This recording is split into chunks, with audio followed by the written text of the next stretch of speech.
연중 14주일입니다. 오늘 복음 내용입니다. 예수님께서 제자들과 함께 고향에 가시어 안식일에 회당에서 가르치십니다. 고향 사람들은 예수님의 지혜와 그분에게서 나오는 기적을 보며 놀라지만 그들이 다다른 결론은 그분을 못마땅하게 여겼다입니다.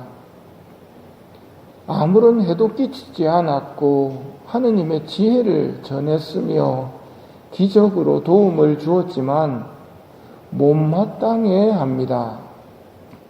예언자는 어디에서나 존경받지만 고향과 친척과 집안에서만은 존경받지 못한다고 말씀하십니다. 옳은 일을 하는데도 푸대접을 받으면 실망에 떨어지기 쉽습니다. 열심히 해서 좋은 결과가 나오면 나올수록 앞에서는 축하한다고 하는데 뒤에서는 못마땅해 하는 사람들이 있습니다. 그걸 알게 되면 실망에 떨어지기 쉽습니다. 중요한 것은 이제부터입니다.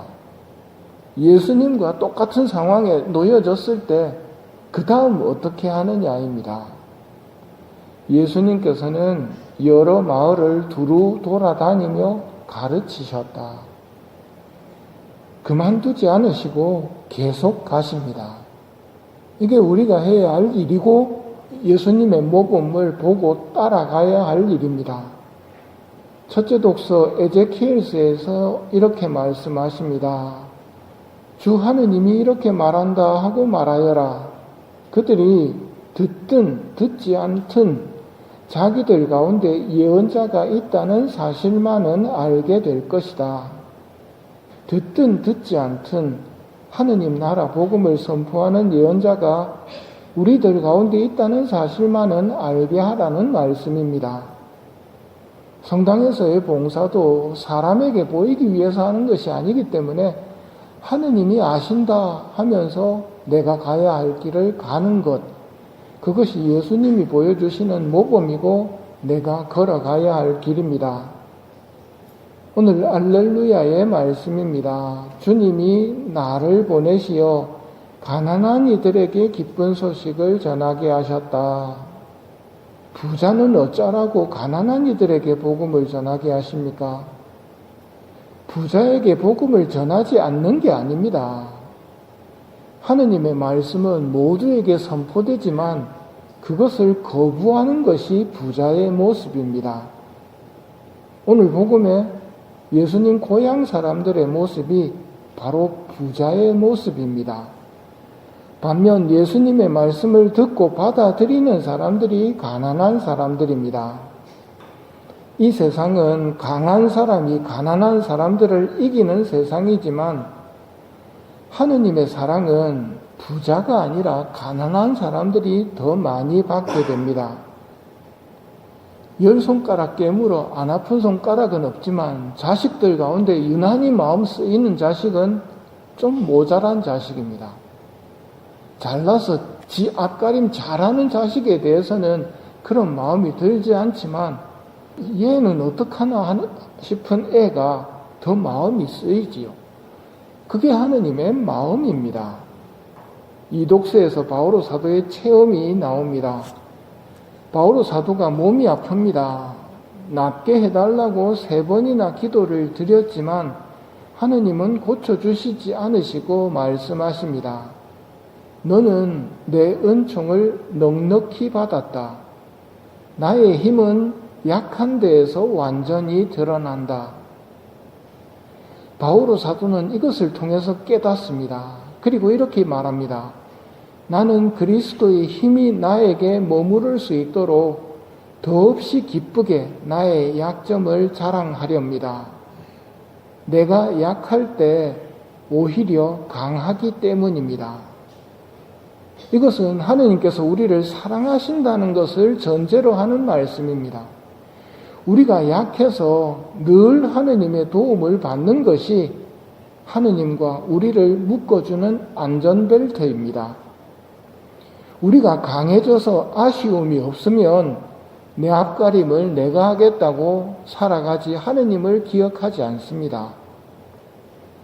이 가르침이 다음 주일에 구체적으로 드러납니다. 길을 떠날 때 아무것도 지니지 말라고 하십니다. 빵도 여행 보따리도 전대에 돈도 가져가지 말라고 하십니다. 가난하게 가라고 말씀하시는 것은 이런 것들이 필요 없다는 뜻이 아니라 없을 때 하느님께 기도를 하고 없을 때 하느님의 도움을 청하기 때문입니다. 돈이 있으면 내 돈을 먼저 생각합니다. 어디에서 묵지 하면서 여관부터 호텔까지 쳐다볼 수 있겠죠. 얼마를 가지고 있는지 돈부터 생각합니다. 돈이 없으면 하느님을 생각합니다. 먹을 게 없으면, 돈도 없으면 하느님을 찾습니다. 오늘 저희에게 일용할 양식을 주시고 라는 말을 빈말로 바치지 않습니다. 그리고 그렇게 준비된 아침 식사가 있다면 감사를 하면서 먹습니다. 근데 쌓아놓고 사는 사람은 별 감사할 게 없습니다. 내 거 내가 먹는다고 생각하기 때문입니다. 이게 하느님의 사랑을 받는 비결입니다. 내가 약하고 내가 힘이 없고 내가 병들고 가난할 때 하느님의 사랑을 더 많이 체험할 수 있다는 말입니다. 세상은 스스로 자립하라고 가르치지만 이거는 마귀의 유혹입니다. 자립하라는 말은 하느님 없이도 잘 살아갈 수 있도록 모든 것을 쌓아놓고 살아가라는 말입니다. 근데 하느님의 뜻은 자립이 아니라 언제나 나와 함께 하자는 겁니다. 그래서 일용할 양식을 청하라고 하시고 일용할 양식을 약속하십니다.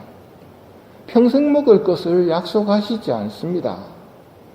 매일매일 하느님과 함께 살아가는 것이 아버지의 뜻이기 때문입니다. 하느님이 많이 가졌다고 못마땅해 하도록 마귀가 유혹하기도 합니다. 이것은 밥을 차려오는 엄마를 보면서 시기심으로 불타는 아이와 같습니다. 이는 어리석은 것이지요.